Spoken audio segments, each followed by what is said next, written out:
Bonjour, voici le tirage quotidien sur le samedi 15 avril. À partir de demain, nous allons souffler quelques jours puisque nous n'avons plus de transit majeur jusqu'à la nouvelle lune de jeudi et à la rétrogradation de Mercure qui aura lieu vendredi pour être exact. Mais je vous rappelle que c'est une nouvelle lune en bélier, qu'elle s'assortit d'un Mercure qui va devenir rétrograde. Donc la nouvelle lune va lancer un signal fort, elle va surenchérir sur les énergies de la précédente nouvelle lune, mais Mercure va nous dire réfléchis encore à la situation. Une impression de déjà vu. Vas-y, mais attends avant d'y aller.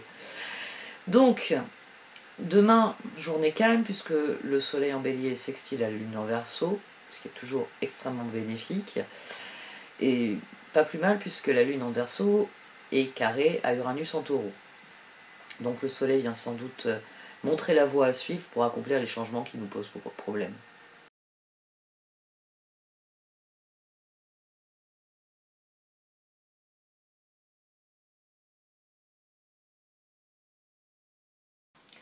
Libre arbitre. La réponse à votre question est non. Rappelez-vous que vous disposez de votre libre arbitre, vous êtes libre de prendre vos propres décisions. Souvenez-vous que vous avez besoin de prendre la responsabilité de chacun de vos choix. Méditez et écoutez ce que votre cœur en dit. Volonté divine. Votre vie se déroule en adéquation avec la volonté divine de votre âme. Ayez confiance, abandonnez la peur et toute forme d'appréhension. Vous êtes béni et protégé pour l'éternité. Soyez patient, tout advient au moment opportun. Mer au lotus turquoise. La mer au lotus turquoise vous offre des soins précieux en ce moment même. Permettez-vous de sortir de vos problèmes, amis très chers. Un ancien schéma est en train de mourir, quelque chose de très lourd venant de votre passé. Cela peut sembler une période des plus difficiles pour le laisser partir, alors que cela vous demande encore tellement de temps, d'attention et de concentration. Ne doutez cependant pas, vous avez appris des leçons que cela impliquait et vous êtes maintenant doté d'une opportunité de recevoir la guérison karmique. Prière à la mer au lotus turquoise. Vénérée Kuan Yin, mer au lotus turquoise. J'abandonne aujourd'hui toute fierté inutile ou croyance restrictive qui m'empêcherait de recevoir la grâce divine, de la guérison karmique que vous me transmettez. Je demande la bénédiction de mon âme afin de pouvoir accepter totalement l'octroi de grâce que je suis habilité à recevoir. Dans l'amour et la gratitude, je vous ouvre mon cœur. Om Mani Padme Hum. Le 9 de Pentacle avait envie de sortir. Il est au dos ici.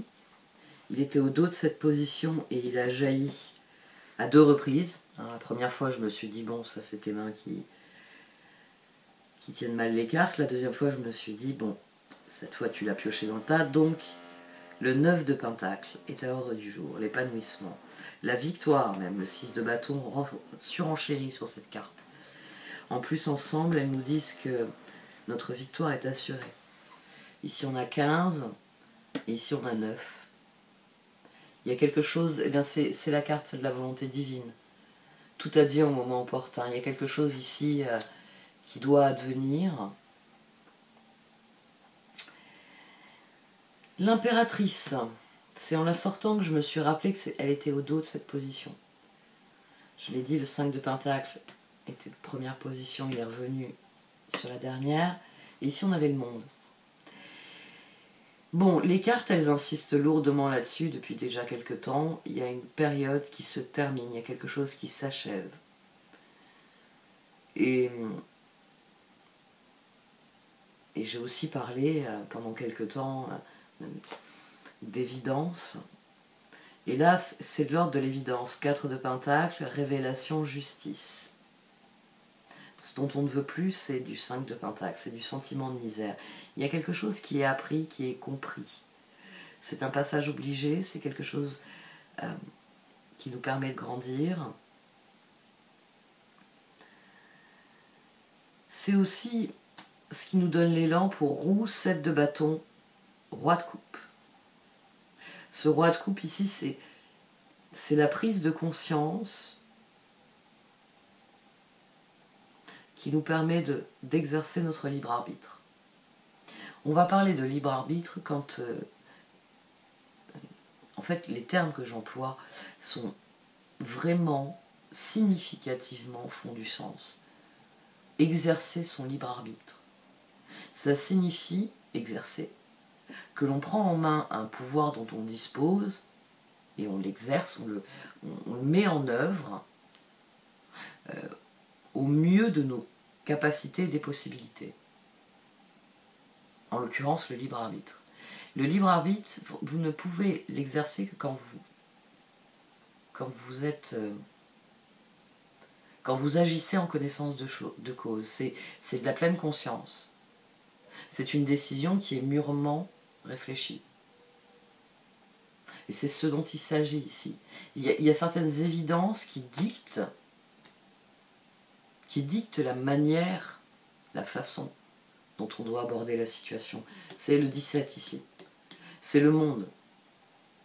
Très bien, j'ai tiré des enseignements du passé, monde, et maintenant j'aborde le changement. Maintenant je vais en direction 17, de ce qui est réellement... Il y a beaucoup en fait, c'est vrai que moi je ne pars pas dans ces considérations-là, souvent dans les tirages, parce que on peut déjà me reprocher d'être à cheval sur les archétypes. Alors en plus, si j'embraye avec l'utopie, mais c'est vrai que quand on a eu les transits sur Neptune, je le disais un petit peu, finalement c'est notre but dans la vie qui est beaucoup en question. C'est parce que c'est le nord absolu de la boussole. Parce que normalement, à moins, on va dire, de quelque chose qui soit à proprement parler révolutionnaire et qui va démagnétiser votre boussole et vous allez la réétalonner différemment, donc à moins d'un choc majeur, la plupart du temps on connaît son but dans la vie. On a toujours plus ou moins pris des décisions en direction de ce but.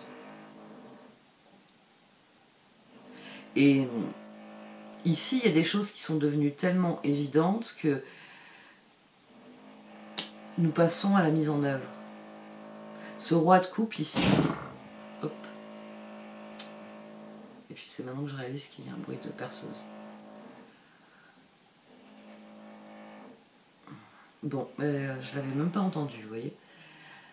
Oui, le tirage m'a... En fait, c'est la redondance des cartes qui m'interpelle. Les amants, là, qui n'arrêtent pas de sortir, alors que le collectif est un vrai bordel. Qui plus est, l'ermite, les amants, 6 de bâton. Donc je regarde au-dessus, 7 de bâton, 5 de bâton. Magicien. Le 7 de bâton, c'est la carte où on se bat dans un but. C'est d'ailleurs pour ça que là, les personnages, vous voyez, ils essayent d'empêcher l'inondation de leur terre. Ils essayent, c'est implicite, ils essayent de protéger leurs biens. Parce que s'ils arrivent à freiner la montée des eaux, les dégâts seront beaucoup moins grands sur les cultures, sur les maisons, sur ce qu'ils protègent. Ici, on se bat fondamentalement parce qu'on y croit. C'est la bataille qu'on choisit, c'est la bataille qu'on décide de mener. Dans un 5 de bâton, il y a toujours le diable qui plane sur les 5. Et finalement, c'est la lutte actuelle, à mon sens. C'est le fait que, individuellement, nous avons bien conscience que certaines choses doivent changer, mais collectivement, c'est le bordel. Parce que, forcément, moi, mon or, il ne se situe pas où se situe le vôtre. Et c'est compliqué quand, au niveau collectif, le nord de certains n'est absolument pas le nord des autres. Donc nous avons un collectif qui plonge dans un 5 de bâton. Dans un 5 de bâton, il y a un enjeu. Il y a un enjeu. Vous voyez, deux personnes qui s'affrontent. C'est un jeu que j'aimais beaucoup jouer quand j'étais plus jeune. J'étais très forte. J'étais très très forte. Mais le problème avec le 5 de bâton, c'est que parfois on peut s'enfermer dans la lutte, on peut s'enfermer dans un 5 d'épée sans en avoir conscience. C'est les personnes qui vous demandent sans cesse une revanche. Ah non, on fait la revanche. Ah non, on fait la revanche. Et ça a dû vous arriver, enfant. Vous êtes face à quelqu'un qui ne peut pas accepter, souvent d'être arrivé, ne serait-ce que deuxième. On s'enferme dans un schéma parce qu'on n'accepte pas quelque chose dans un 5 de bâton. Et c'est comme ça qu'on glisse vers le 5 d'épée. On va lutter pied à pied, et peu importe si j'y perds, si on y perd chacun de plus en plus. Mais les amants le rattrapent finalement dans ce tirage. C'est ça qui est frappant. C'est que on a bien conscience, je veux dire, c'est facile d'être soi avec ses certitudes, avec ses convictions. Chacun de nous a des convictions et si vous et moi en discutons, il va nous falloir de longues heures avant que peut-être que je vous fasse accepter que certaines de vos convictions soient erronées. Ou peut-être pour que vous m'expliquiez pourquoi certaines de vos convictions, il faut vraiment que je les considère parce qu'elles sont pertinentes, intéressantes. C'est du 5 de bâton. C'est le moment où je suis obligé d'admettre qu'il n'y a pas que moi. D'admettre que, d'ailleurs, le 5 puis le 6. Il faut passer par une phase d'acceptation, il faut affronter certaines choses difficiles, diable.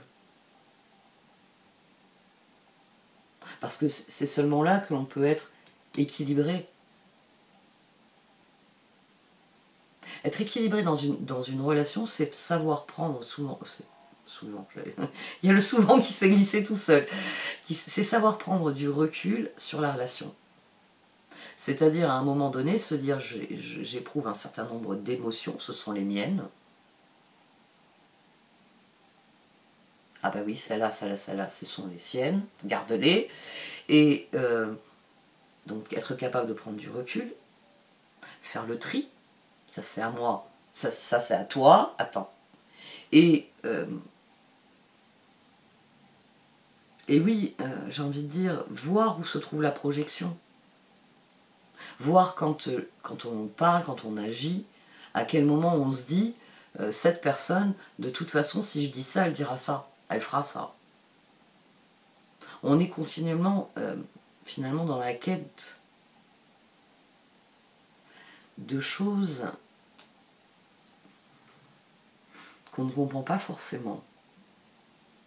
Mais il est devenu de plus en plus évident, finalement, qu'il va falloir réapprendre à se comprendre.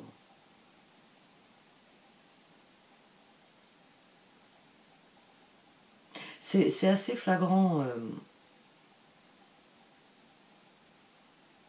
ces derniers temps, mais plus personne en fait n'essaye de comprendre. On est tous, et c'est ce qui m'embête dans ce tirage, c'est qu'ici il y a une montagne de certitudes qui décide d'attaquer le dossier. Bon, on a de très bonnes cartes d'oracle, on a un 9 de pentacle, on a le 5 de pentacle. Le 5 de pentacle représente le passé, mais demain on a l'occasion d'en finir avec certaines énergies. Il va falloir faire attention parce que au niveau collectif, il y a cette lutte entre mes intérêts et les intérêts des autres. Et c'est finalement le cœur de la lutte actuelle. Au niveau collectif, nous avons des personnes qui rentrent en lutte pour leurs droits dans le monde entier, et nous avons beaucoup de personnes qui sont des missionnaires, et nous avons un petit groupe qui ne veut rien entendre. Il va falloir faire attention à cette énergie de 5 de bâton, parce que demain vous pourriez être tenté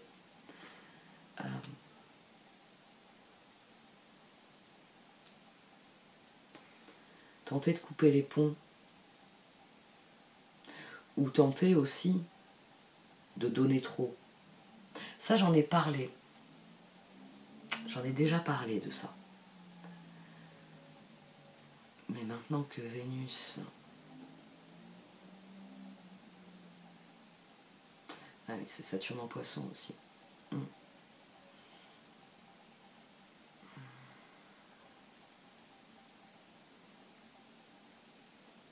8 de Pentacle, amant, As d'épée. Il y a des décisions qui sont devenues évidentes, il y a des luttes, enfin, le besoin de lutter pour des objectifs communs qui s'impriment dans notre esprit. Et le problème, c'est qu'on va devoir lutter contre ceux qui n'ont pas nos objectifs. Mais avec de la créativité, on peut rétablir l'équilibre. On peut rétablir l'harmonie. Ça aussi, c'est intéressant. 3, 5, 4 de bâton. On avait commencé avec un 7. Il y a ce 5 ici qui vient s'interposer entre nos aspirations pour l'avenir, nos certitudes, et les alliances, les accords, les compromis qu'il va falloir accepter. C'est là que notre libre arbitre prévaut, finalement. Parce que il doit y avoir un sentiment, il va falloir dépasser ce 5 de bâton, réellement. Cette énergie de lutte pour la lutte, de rapport de force. Mais ce qui me tracasse avec ce tirage, c'est qu'on nous demande d'être créatif. C'est la seule réponse, la créativité, les ressources personnelles.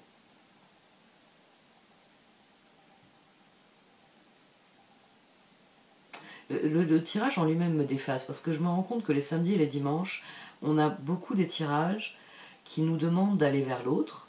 Bon, ça, on l'a eu aussi cette semaine, mais il y a l'idée de trouver un terrain d'entente. De ne pas y aller trop fort, mais au contraire, de créer la différence.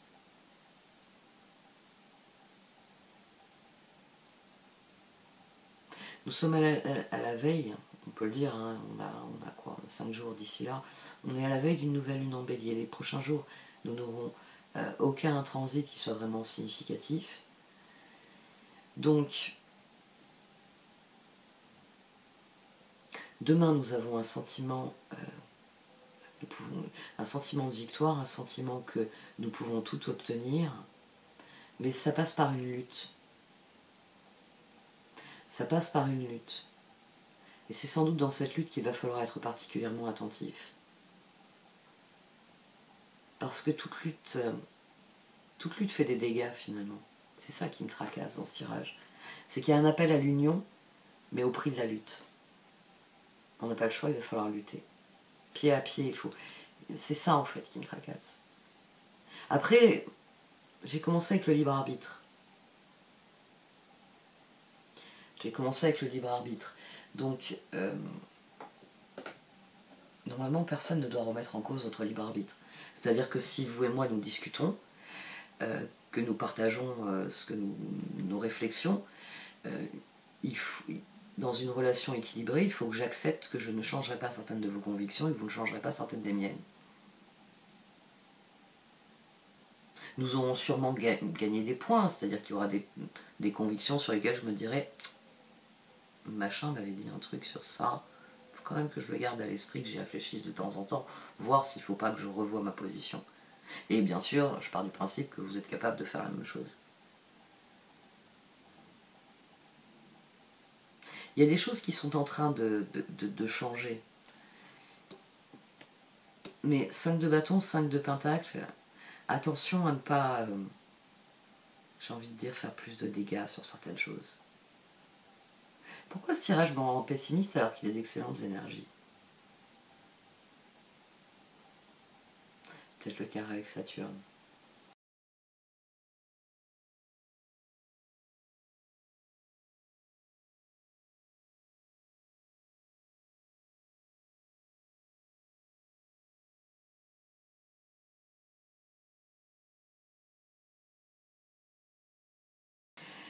On a une dynamique rêvée au départ. C'est-à-dire que les choses sont constructives, les choses suivent leur cours, les choses s'agencent pour le mieux. Mais en fait, s'il est question de libre arbitre demain, c'est que il y a des choses auxquelles il va falloir que l'on renonce. Il y a des choses qu'il va falloir que l'on admette. Et c'est ce sur quoi j'ai démarré ce tirage, c'est-à-dire que exercer son libre arbitre exige de vous que vous ayez appris vos leçons, que vous ayez compris Si vous n'avez pas compris quelque chose, vous ne pouvez pas prendre une décision qui soit éclairée, qui soit juste, qui soit pertinente, puisque vous n'avez pas compris la situation. Alors, parfois, vous avez de la chance. Vous avez pris une décision avec des données qui n'étaient pas forcément vraies, et vous avez le coup de chance. Même en ignorant des informations qui m'auraient fait prendre cette décision, j'ai pris la bonne décision. C'est le coup de poker qui marche. Mais il y a aussi ça. Là, les deux moteurs, ils sont difficiles. C'est non seulement il faut être dans la compréhension, mais il faut être dans l'acceptation. Il faut savoir renoncer à certaines choses, il faut savoir prendre du recul sur la situation. Il faut savoir admettre peut-être aussi certaines erreurs qui ont été commises. Peut-être admettre certaines réalités que l'on n'avait pas vues au départ, quand tout semblait sur des rails. Ici, il faut...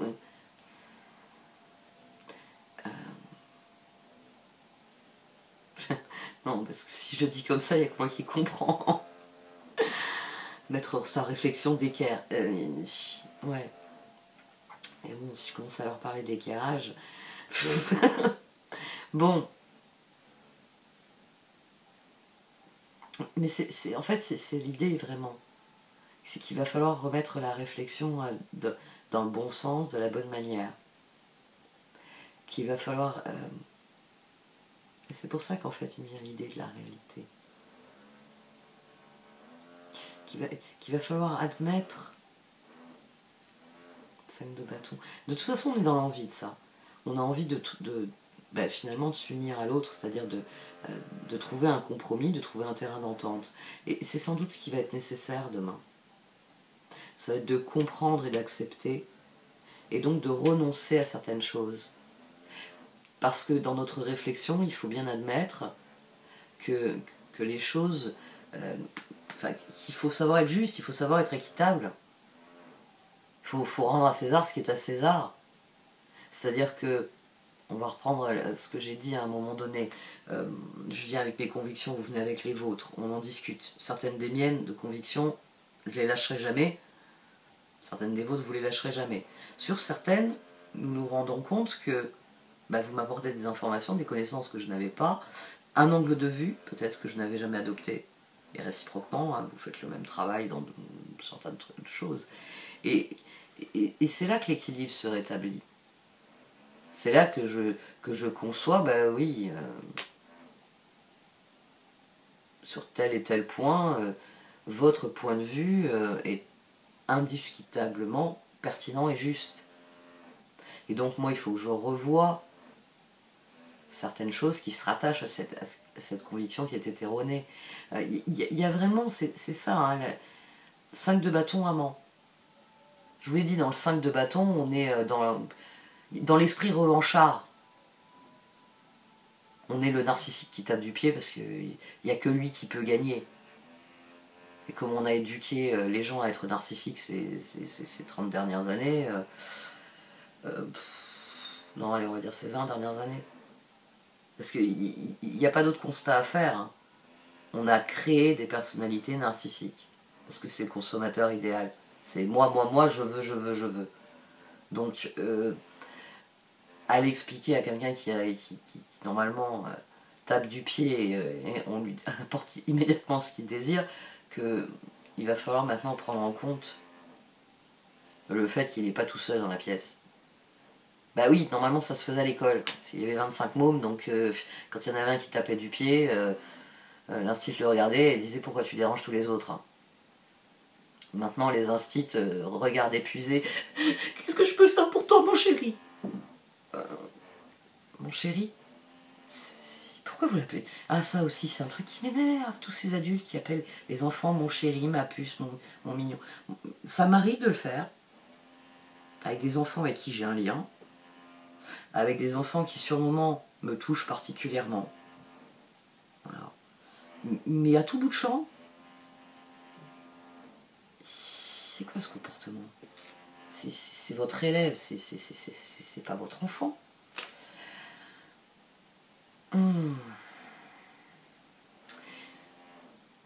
Non, mais en fait, c'est parce que c'est un sujet qui m'a... Enfin, j'ai discuté avec plusieurs personnes dernièrement sur un truc que j'avais regardé et que j'ai conseillé à plein de personnes autour de moi. Et on est tous sur le même constat et ça m'énerve. Bon, il y a eu une époque, j'étais la folle qui pointait des trucs. Tu dis ça, mais ça c'est parce que t'as fait de la psycho, t'as fait de la socio, mais tu sais... Non, maintenant je sais, je le vois. Et d'autres le voient, donc c'est que je suis pas si folle que ça. Il va falloir que notre rapport à l'autre se normalise. C'est ça le problème. Et finalement, c'est pour ça que ça me titille en fait. C'est ça qui me titille. C'est ça qui me titille. Bon, déjà, le carré, Vénus, elle alimente mon Soleil, mon Pluton et mon Mercure en balance. Et Saturne en poisson, il alimente mon Mars et mon Jupiter en cancer. Donc, c'est pour ça que j'avais conscience de ça, même si c'est sorti qu'avec les cartes d'oracle. C'est 5 de bâton, il va falloir dépasser. Dépasser le stade du moment moi, je veux. Bon, ça c'est le plus évident, mais il va falloir renormaliser certaines choses. Je l'ai dit dans le tirage,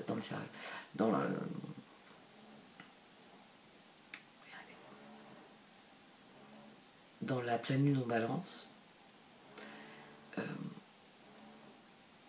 Faut arrêter avec les relations saines et les relations toxiques. On a des personnes qui sont normales dans une relation, et ça peut être normal d'être toxique à certains moments. Parce que souffrir et dire je souffre, c'est pas être toxique. Ce qui n'est pas normal, c'est balancer la souffrance, la barbouiller sur le visage de l'autre en lui disant bouffe ma merde, j'en veux pas. C'est ça qui n'est pas normal. Donc faut arrêter saine ou toxique. Une relation normale est une relation saine. C'est-à-dire qu'il y a des phases difficiles, mais nous sommes capables, nous sommes deux adultes, et nous sommes capables justement de reconsidérer la situation et de la rééquilibrer. Nous sommes dans la normalité. Il y a des choses ici, faites attention à cette énergie de 5 de bâton. Parce que, en fait, c'est aussi pour ça, pour les personnes qui écoutent, il y a tout un tas de choses que je dis qui sont évidentes. Mais dites-vous bien que pour les personnes qui, à l'heure actuelle, ont juste envie de cogner sur leurs voisins, ils ne vont pas réfléchir aux implications de tout ça. Parce que c'est l'énergie qu'il y a actuellement, finalement. Au collectif, il y a l'envie de cogner les autres. Parce que on est tous malheureux dans notre coin. Et s'il y a bien un moment où... s'il y a bien une chose, en fait, qui découle de souffrance, de douleur et de difficulté, c'est la violence. Donc actuellement, la plupart d'entre nous ont juste envie de se défouler. Parce que là, il faut que la colère, il faut que la frustration, il faut que la souffrance, la douleur, il faut que tout ça sorte. Et quand vous avez en face de vous des gens immatures, ils ne sont pas capables de faire la part des choses. Ils ne sont pas capables de rester équilibrés. Parce que quand on est immature, on se roule par terre en hurlant. Et puis si quelqu'un nous approche, on cogne. Oui, mais c'est le comportement d'un enfant de 5 ans. C'est vrai, les comportements des enfants de 5 ans sont devenus une norme sociale. C'est-à-dire que vous avez des personnes qui sont dans le comportement d'un enfant de 5 ans. Moi, je veux. Bon, je suis désolée. C'est un très bon tirage, mais moi, ce 5 de bâton me fait dire qu'il ne faut pas perdre de vue que si au niveau individuel, vous êtes dans la pleine conscience et dans la réflexion,